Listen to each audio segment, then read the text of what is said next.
Hello everybody, Sean here, and we are taking a look at the third boss and lead up to in the Crystal Tower. And like the second, the third boss only has a mini boss before it, which you see before you right now, and then the third boss himself. So going into the third chamber, you're going to see the 3 Vassago Demons, and they are all linked to a bomb.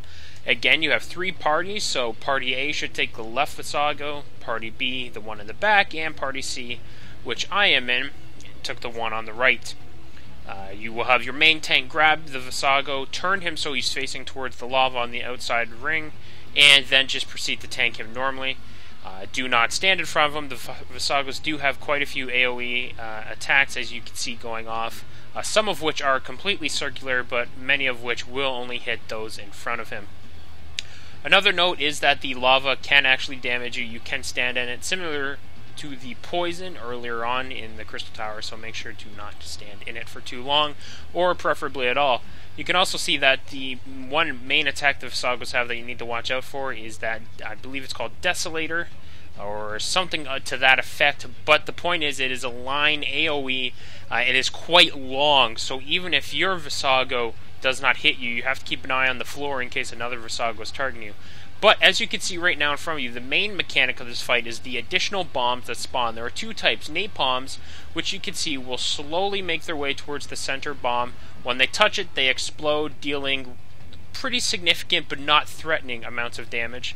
Or you will have a balloon spawn, another type of bomb. Looks like a normal bomb. It's not dark like these ones. It's orange like the one in the center. The balloons will not go to the center. They will aggro whoever grabs them, just like a normal enemy would. However, they will also self-destruct. Now, the key to this fight is every bomb that self-destructs, whether it be a balloon, like you see right now, or whether it be a napalm who will slowly walk towards the center. If any bomb self-destructs, that feeds the center one. And if the center one gets too large, it will self-destruct itself, guaranteeing a wipe for the entire raid. The exact number of self-destructs that it takes to feed the center one, I do not know, but it is quite a few. You're looking at probably 10 plus. And you can see right now that the one in the center is growing, but he is not at a significant size. It will be very obvious to you if you've had too many self-destructs, it'll be very clear. You can see right now he's only just a little bit bigger than the ones crashing into him. Unfortunately, our DPS on this run in the other groups wasn't really playing along with the role of the group. They let quite a few bombs blow up, but even with the amount, now you can see another one that we just ignored because at this point it didn't matter. What's that called? Desolation. I was close. Not Desolator. Desolation. But even with the amount that have exploded for us, you can see our bomb is getting quite large. But even that isn't the full size of it.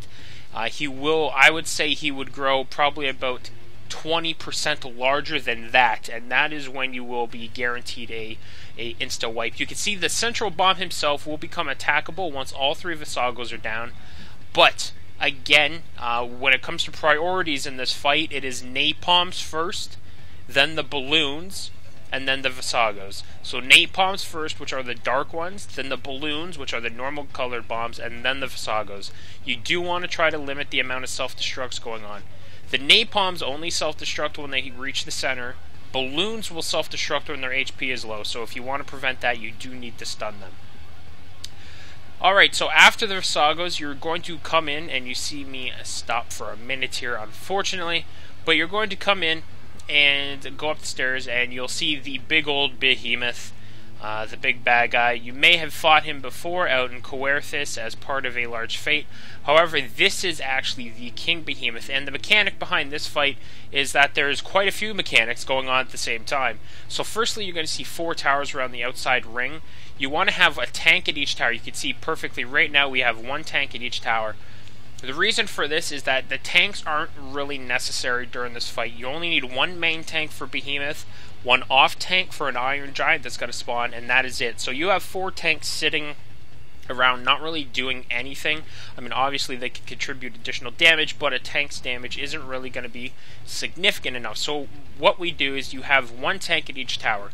During the fight, these towers are not going to be active all the time, but when they do become active, they apply a buff to the floor. So right now you can see the floor is electrified. It's going to do minor damage around 120 to 150 every 3 or 4 seconds.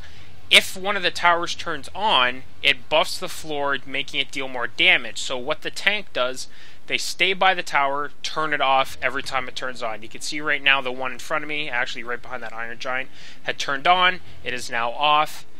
And you have to just repeat that process, so the tank should stand there at all times. When you engage the fight, about 5 seconds later, this big guy will spawn. You need to have your off-tank grab him, pull him to the outside of the arena, preferably far away from Behemoth. You can see at this point we're about at 90 degrees with Behemoth. Face him outwards like you would most bosses, or even mini-bosses, and then DPS this guy down really quick. And I'll explain more about him in a moment. But when it comes to priorities in this fight, it's that Iron Giant first, Bomb second, Behemoth last. So again, that's Iron Giant first, Bomb second, Behemoth last. And the reason for this is now perfectly obvious. There's a comet on the screen. It has landed, and what the comet does is very similar to what you would see in a Garuda fight. When Behemoth reaches about 70 to 75% health, he's going to summon a meteor. He will do this again around 40% and then again around 10%.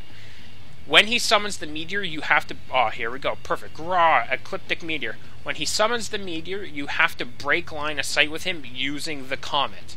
So you can see we all got behind the comet. We're going to stand here. Here comes the meteor, crashes down, and comets disappear. You take no damage. Now that green thing you see above a player's head, that indicates that another comet is going to fall where that player is. So you can see them running off to stand in a location where the comet will be best used. So you can see generally that's going to be behind Behemoth, probably about a full Behemoth's length. So about halfway back through the arena you want to drop the comets. Now you'll notice the comets have a health bar. This ties in to the Iron Giant, and this is why the Iron Giant is the primary target of these battles. The Iron Giant has massive cleave attacks. Anything in front of him is going to get cleaved. That's why it's extremely important the off-tank grabs him immediately and gets him to the outside ring of the battle arena.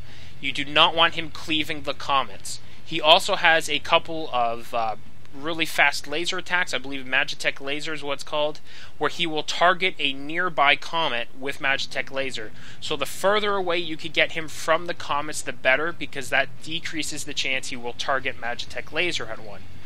So again, when he spawns, he's going to spawn at the very beginning of the battle, and then once after every meteor, and every time he spawns, you need to off-tank needs to grab him immediately, pull him away from Behemoth, pull him away from the comets, tank him. All the DPS should switch to him and get him killed. After he is killed, you can have a couple DPS switched back to Behemoth, as you see me doing right now. And then also you want some DPS, always keep an eye on bombs. But again, the bombs are second priority. So if you're on Behemoth and you see a bomb getting close to a tower, make sure you definitely go kill him. Throughout the fight, you'll see we still have 4 tanks that are remaining at the 4 outside towers, because it doesn't matter what point in the battle this is, you have to stay there to make sure you shut the towers off. The comets can take a few hits, but you can see it's very important that they do not die. If you lose all the comets, again, it's very similar to the Garuda fight. If you lose all the comets, you will guarantee a wipe. There is no way to kill Behemoth and survive the Ecliptic Meteor if there are no comets. So, when a comet falls, make sure it's behind Behemoth somewhere. Make sure that you have a couple of them alive, preferably, but you only need one, but preferably a couple are alive, and that the Iron Giant is nowhere near them. That is the key part. Success of this hinges on whether or not the Iron Giant is killing all the comets. So get that Iron Giant away from the comets the moment he spawns after every meteor. Behemoth himself is just your standard Behemoth. The main tank should be able to tank him just fine, keep him facing the outside of the arena. After the first meteor, he gains a Charybdis tornado attack. An AoE circle will appear on the ground somewhere. It can target anyone. You can see one right to his right-hand side right now. So you see the AoE circle, and then boom, the Charybdis hits. That is the only AoE you really need to be concerned about. It hits extremely hard, enough to probably two-shot you if you stand in it. So make sure you get out of that. Other than that, the Behemoth himself will not be a threat to the rest of the group. Only the main tank is going to be receiving any damage from him. But that is it. I thank you for watching. I hope this helps. The Behemoth fight is the hardest one, so if you could get past this, you've basically beat Crystal Tower. I thank you for watching, and we'll see everyone next time.